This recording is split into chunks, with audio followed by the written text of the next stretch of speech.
تو اس لیے جناب رومی رحمۃ اللہ علیہ فرماتے ہیں کہ مقام تسلیم و رضا، جو حکم آیا تسلیم اور جو محبوب کی رضا ہے اس پر قربان، یہ ہے محب کی پہچان، یہ ہے محب کی پہچان۔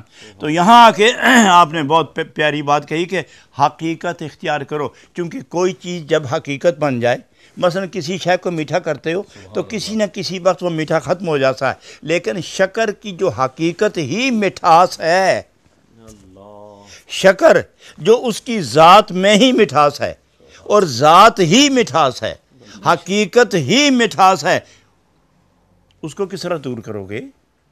کیونکہ یہ اصول ہی نہیں ہے کہ کسی شے سے اس کی حقیقت کا سلب کرنا، یہ ہے ہی ناممکن۔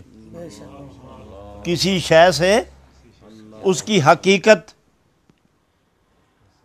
سلب کرنا ناممکن ہے۔ جیسے برف ٹھنڈی ہے، ٹھنڈ کیسے جدا کرو گے؟ یہ اس کی حقیقت ہے۔ آگ کیسے اس کو ٹھنڈا کرو گے؟ برف ہے، اسے گرم کیسے کرو گے؟ ناممکن ہے کہ ہو برف اور وہ گرم ہو۔ آگ جل رہی ہے، شعلے اٹھ رہے ہیں اور آپ اسے دیکھتے ہیں وہ جلاتی نہیں، تو معلوم ہوا کہ وہ اس کا گرم، یہ اس کی حقیقت ہے، اور کسی شے سے اس کی حقیقت کا سلب کرنا یہ محال ہوتا ہے۔ لہٰذا اے طالبین حق،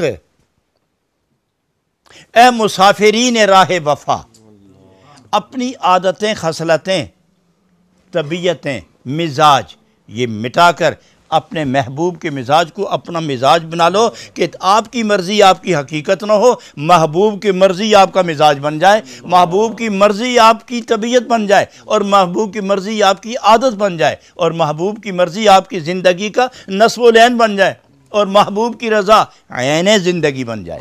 اور جب یہ عین زندگی بن جائے تو مرو گے بھی تو بھی وفا، اور جیو گے تو بھی وفا، اور وفا ہے محبوب کا کرشمہ، محبوب کا فیض، محبوب کا عطیہ۔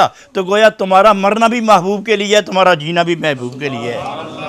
تو گویا تم مر کے بھی محبوب کے، گویا تم مر کے بھی محبوب کے، گویا تم مر کے بھی محبوب کے، گویا تم مر کے بھی محبوب کے۔ جو مرنے کے بعد بھی محبوب کا ہے، وہ زندگی میں کب جدا ہوگا؟ وہ زندگی میں کب جدا ہوگا؟ تو جناب رومی رحمۃ اللہ علیہ مقام وفا پر آ کے فرماتے، زہر میزست آنکھ باشد بے وفا،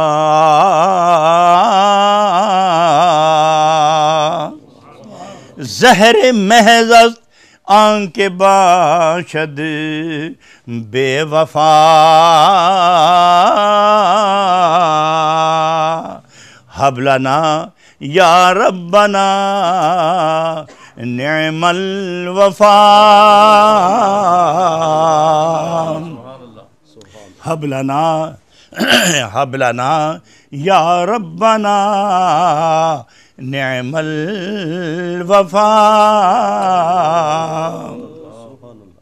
زہر محض است آنکھ باشد بے وفا۔ بے وفائی ایک زہر ہے، بے وفائی زہر ہے، اور یہ بے وفائی جس بندے کے اندر داخل ہو جائے وہ زہر محض ہے، یعنی خالص زہر ہے۔ بے وفائی بولتی نہیں، بے وفائی ہلتی نہیں، بے وفائی اٹھ کے دوڑتی نہیں، چونکہ اس کے اندر قوت گویائی، قوت رفت، قوت گرفت، قوت نشست کچھ نہیں، وہ ایک جامد شے کی طرح ہے۔ لیکن وہی بندے کے اندر اتر کے اس کے وجود کا حصہ بن جائے تو اب وہ بے وفائی مکمل، اس کا نام دوسرا کیا بنا؟ بے وفا۔ اب یہ بات ذہن میں رکھو، بے وفائی کی تعریف کریں گے آپ، اس کا وجود نہیں، اس کی صفت بیان کریں گے، اس کا وجود نہیں۔ بے وفائی کی کیا صفت ہے جی؟ تعریف کیا ہے؟ یہ ہے، یہ ہے، یہ ہے، یہ ہے۔ لیکن کہو بے وفائی کو بولے تو وہ خود نہیں بولتی، اس کو بولنے کے لیے دوسرے وجود کی ضرورت ہے۔ بے وفائی خود نہیں دیکھتی، اس کو دیکھنے کے لیے دوسرے وجود کی ضرورت ہے۔ بے وفائی خود نہیں چلتی، اس کو چلانے کے لیے کسی دوسرے وجود کی ضرورت ہے۔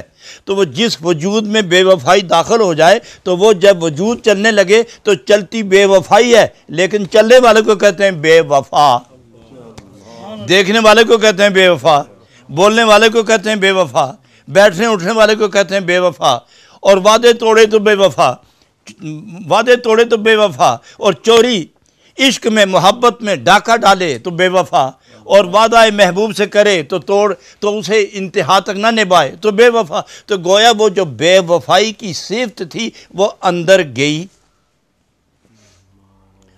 گئی تو اب بولنے لگی، چونکہ اس کو بولنے کا ایک وجود مل گیا ہے۔ تو گویا یہ جو جتنا اب وہ آدمی تو بے وفا زہر نہیں تھا، لیکن یہ زہر جب اس کے اندر گیا، آنکھوں میں وہ بے وفائی آئی، زبان میں آئی، کان میں آئی، دل میں آئی، روح میں آئی، جگر میں آئی، ہاتھ میں آئی، دماغ میں آئی، سوچ میں آئی، فکر میں آئی، کردار میں آئی، گفتار میں آئی، سوچو پندار میں آئی، ہر جگہ آئی۔ تو پھر یہ انسان مجسم بے وفائی بن گیا۔ جب یہ مجسم بے وفائی بنا تو اس کو کہتے ہیں زہر محض، کہ یہ جدھر جاتا ہے زہر پھیلاتا جاتا ہے، یہ جدھر جاتا ہے زہر پھیلاتا جاتا ہے۔ تو اس لیے فرماتے ہیں کہ یہ جو دوست رائے وفا میں بے وفائی کرتے ہیں یہ زہر ہیں، یہ خود بھی مرے ہوتے ہیں، دوسرے کو بھی مار دیتے ہیں، یہ خود بھی رسوا ہوتے ہیں، دوسرے کو بھی رسوا کر دیتے ہیں۔ تو آگے حکم ہوتا ہے حب لنا یا ربنا نعم الوفا، اللہ کریم اگر تو نے کوئی اپنی بارگاہ میں سے ہم تجھے چاہنے والوں کو کوئی نعمت ملتی ہے تو وفا دے، وفا کہ تیرے سوا دوسری بات ہی ذہن میں نہ آئے۔